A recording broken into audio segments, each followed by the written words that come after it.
Welcome to Real Estate 101, and I'm going to take just a few minutes to show you what I do to try to stay organized in this crazy world of real estate. Let's start with the car.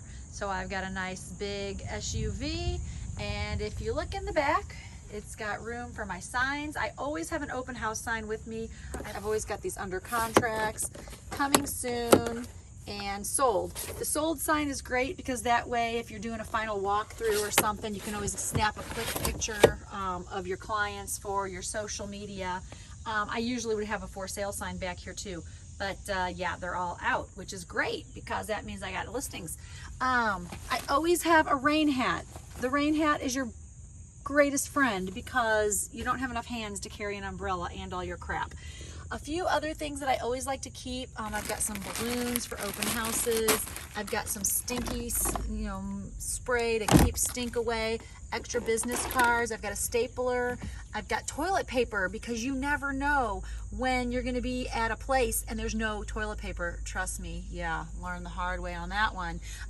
Sharpies, highlighters, some chalk because sometimes you need chalk. I don't know.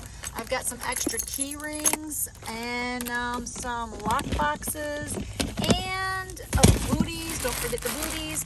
And also, let's see, I got a combo box, and I usually have Supras in here too because sometimes you need a combo box for like contractors or a listing that's not quite ready for a Supra yet. Maybe they've only got one house key. And also very important, tape measure. I also keep some paper and some acrylics for displays, things like that. I used to keep extra contracts and stuff in here, but the stupid forms are changing so much, there's no point in trying to keep up with that. So with that being said, let's head in the house. All right, so now we're in my office, and my office is always a mess. I might also add that another thing I keep in the back of my car is my selfie stick, and I forgot to point that out because I'm using it. So let me turn this camera around and show you around the office real quick. So my husband installed these amazing file holders for me, basically one for every day of the week.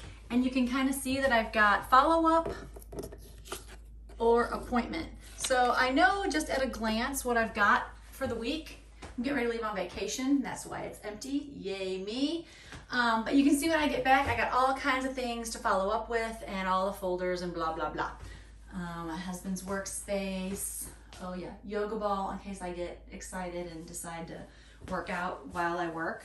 But I do have dual monitors, which really helps because then that way I can bounce back and forth between MLS and emails and all different things. I always take these clipboards with me everywhere. The clipboards are my best friends. I also did invest in some nice stickers. So on the back of every clipboard, I look very pro. When I go on any appointment, I always print out the MLS flyer, 2 copies, and that way I've got one to take notes on and one to give to them. And then that way I can answer questions about, the listing as we go along. I always create a file for every job. So once I get a client, they get a folder or even a really good lead. If I get a really hot lead, they'll get a folder because you'll see why that comes into play in a minute. But on the inside of the folder, once we get under contract, I staple this nice little checklist. And if I've got one for sellers and I've got one for buyers, but it starts out with basic information and then it gives me a whole list of what needs to be done all the way through the end of the transaction. And you can see that at the very end, update my Zillow, turn off the auto emails, ask for reviews, the whole bit. So nothing is left to chance. I literally have every single thing I do in this checklist. I do have a color printer and a black and white printer.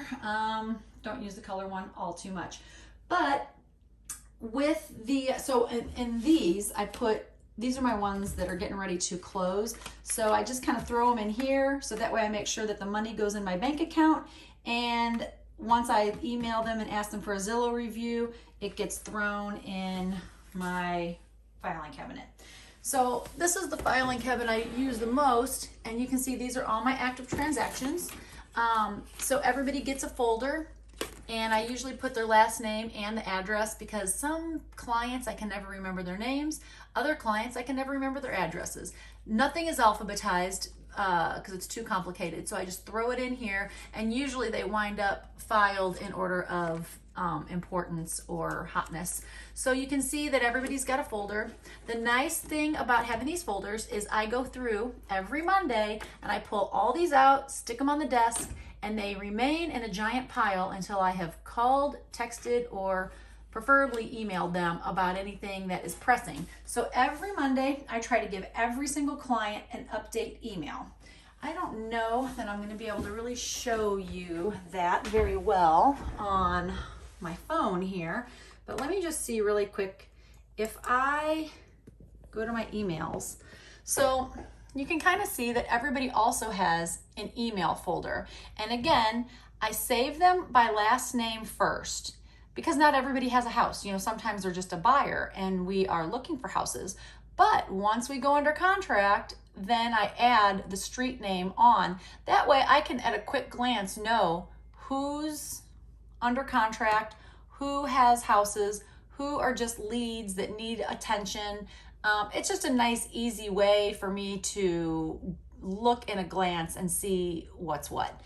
But if I go over here and I start a new email, and I use airmail, not a huge fan of airmail, but I started using them a few years ago because I could schedule emails to go out because I work at night a lot and I don't want to send somebody an email at 1 o'clock in the morning. So when I draft the email, I'll schedule it to go out at like 7:30 or 8 a.m. so it makes it look like I'm awake. But I do have all these templates, and that's the other thing I really liked about airmail. And I know Gmail does a lot of this now, but they used to not when I, really got started.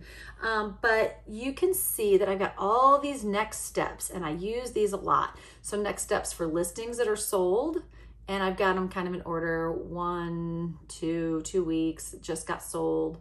Some of these are for prospecting, but lots of next steps for the buyers. So if we go, so every week I'm sending these buyers an email, and I'm not drafting it from scratch. Like I will go like, let's just hit this buyer's first email, and you will see it. I always CC my transaction coordinator. I'm gonna put both of the buyers in, your husband and wife, and congratulations, Jack and Jill. Read this whole email, it's all important. Remember to be looking for the docs from Closing Pros and blah, blah, blah. I always have this nonsense in here about, hey, don't wire any money. People are out to steal your identity. Things that you need to do. If you're financing, keep paying your bills. Don't go buy a car. And then here are your next steps. And this is all customizable. I have to customize this. Here's gonna be your earnest money. Here's where it's going. Yada, da, da, da. Here's some inspectors. Don't forget your home insurance. And this is a whole synopsis from beginning to end. It's like a 9 or 10 step process. Yep, enjoy, move into your new home. Let me know if you have questions. And then I always send them along. And this is a template, so I'm not creating this from scratch. And I have one for each week. So basically I've got like 4 or 5 of those. So that way every single week they get something. And other than that, the other thing that really saves my life is my bulletin boards. I just put those up recently, and that way anything that doesn't have a spot in a file goes on the bulletin board. Yes, I love my Christmas card. It's still there. Other than that, I do keep a paper calendar just because it's nice if I'm sitting at the desk, I can look up here and see what's going on for the month. I usually only put closings on there because otherwise it would get too jammed up.